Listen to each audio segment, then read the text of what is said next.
നമുക്ക് സിമ്പിളായിട്ടുള്ളത് റോസ്റ്റ് ഉണ്ടാക്കാം. ബീഫ് റോസ്റ്റാണ് ഉണ്ടാക്കുന്നത്. അപ്പം അതിലേക്ക് ഒരു പാനിലേക്ക് കുറച്ച് വെളിച്ചെണ്ണ ഒഴിച്ചിട്ട് ഇഞ്ചി, വെളുത്തുള്ളി, പച്ചമുളകും കറിവേപ്പില ഇട്ടിട്ട് നന്നായിട്ട് വഴറ്റിയെടുക്കും. അപ്പോൾ പച്ചമുളകും കറിവേപ്പിലയൊക്കെ ഇട്ടിട്ട് നന്നായിട്ട് ഒന്ന് വഴറ്റിയെടുക്കാം കേട്ടോ.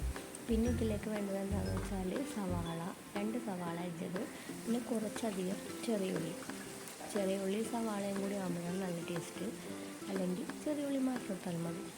അപ്പം ഞാൻ ക്ലീൻ ചെയ്തെടുക്കാനുള്ള ഈസി കൊണ്ടിട്ടാണ് കുറച്ച് സവാള ബാക്കിയുള്ള ചെറിയ ഉള്ളി എടുത്തത് കേട്ടോ. അപ്പം ഇഞ്ചി, വെളുത്തുള്ളിയും പച്ചമുളകും ഇത് നന്നായിട്ടൊന്ന് മുരിഞ്ഞ് ചെറിയൊരു കളർ ചേഞ്ച് വരുമ്പോൾ നമുക്ക് ബാക്കിയുള്ള സവാള, ഉള്ളി എന്നിവ ചേർത്തെടുക്കാം. പിന്നെ അതിലേക്ക് നമ്മൾ ബീഫ് ചേർക്കുമ്പോൾ ബീഫ് ഞാൻ നേരത്തെ വേവിച്ച് വെച്ചിട്ടുണ്ട് കേട്ടോ. അത് ഇപ്പോൾ നോക്കുമ്പോൾ ഞാൻ സവാളയൊക്കെ ഇട്ടിട്ടുണ്ട്. സവാള ചെറുതായിട്ടൊന്ന് വഴറ്റി കഴിയുമ്പോൾ നമുക്ക് പൊടികൾ ഇട്ട് കൊടുക്കാം. മഞ്ഞൾപ്പൊടി, മുളക് പൊടി, മല്ലിപ്പൊടി, പിന്നെ പെരുംജീരകം പൊടിച്ചതും കൂടി ചേർത്തിട്ട് ഇതിൻ്റെ പച്ചമണം മാറി കഴിയുമ്പോൾ നമുക്ക് ഒരു തക്കാളിയും കൂടി ചേർത്തിട്ട് നന്നായിട്ടൊന്ന് വഴറ്റിയെടുക്കണം. അപ്പോൾ ഈ പൊടികളുടെ സ്മെല്ല് നന്നായിട്ട് വന്നതിന് ശേഷം മാത്രം തക്കാളി ഇട്ടാൽ മതി കേട്ടോ. അല്ലെങ്കിൽ പൊടികളത് വാടി കിട്ടില്ല. തക്കാളിയും കൂടി ചേർത്ത് നന്നായിട്ട് മിക്സ് ചെയ്യുക. പിന്നെ ഇതിന് ശേഷം തക്കാളി ചെറുതായിട്ടൊന്ന് ഉടഞ്ഞ് കഴിയുമ്പോൾ നമുക്ക് ബീഫ് വേവിച്ചത് ഇട്ട് കൊടുക്കുക. ബീഫിലോട്ട് ഉപ്പ്, കുരുമുളക് പൊടി, കറിവേപ്പില, മഞ്ഞൾപ്പൊടി ഇട്ട് വേവിച്ച ബീഫാണ്. അത് നന്നായിട്ട് നല്ല നൈസായിട്ട് വെന്തിട്ടുണ്ട് കേട്ടോ. കണ്ടില്ലേ, നന്നായിട്ട് വെന്തിട്ടുണ്ട്. ഇനി ഈ ബീഫ് അതിനകത്തേക്ക് കൊട്ടിയിട്ട് അതിലേക്ക് ഇനി ഇടേണ്ട സാധനങ്ങൾ എന്താണെന്ന് വെച്ചാൽ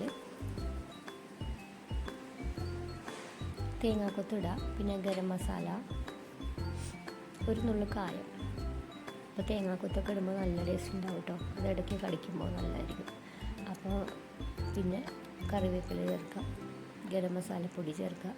പിന്നെ വേണ്ടത് ഒരു നുള്ളു കായം ചേർക്കും കേട്ടോ. കായം ചേർക്കുമ്പോൾ നല്ലൊരു ടേസ്റ്റ് തന്നെ കൊടുക്കുന്നുണ്ട്. അപ്പോൾ ചേർക്കാത്തവരാണെങ്കിൽ ഒരു നുള്ളു കായം, അധികം ആവണ്ട, കുറച്ച് ചേർത്ത് കൊടുക്കുക. പിന്നെ ലാസ്റ്റായിട്ട് കുറച്ച് ബീഫ് മസാലയും കൂടി ചേർത്തിട്ട് നമ്മൾ അടച്ചു വെച്ച് ഒരു 5 മിനിറ്റ് നന്നായിട്ടൊന്ന് അടച്ചു വെച്ച് വേവിക്കുമ്പോൾ ഇതിൻ്റെ എല്ലാ ഫ്ലേവറും അതിലേക്ക് പിടിക്കും. ബീഫ് മസാലയൊക്കെ ഇടുമ്പോൾ അത് നല്ലൊരു പ്രത്യേക ഒരു ഫ്ലേവർ അത് കൊടുക്കും കേട്ടോ. അപ്പം അതും മിക്സ് ചെയ്ത് നന്നായിട്ട് കണ്ടില്ലേ, ഇപ്പോൾ തന്നെ നല്ല കുറുകിയിരിക്കുന്നുണ്ട്. അപ്പോൾ എല്ലാവരും ഉണ്ടാക്കി നോക്കാം. ഇതുപോലത്തെ സിമ്പിൾ റെസിപ്പീസിന് വേണ്ടി മറ്റുള്ള വീഡിയോകളും കാണാം. Thank you.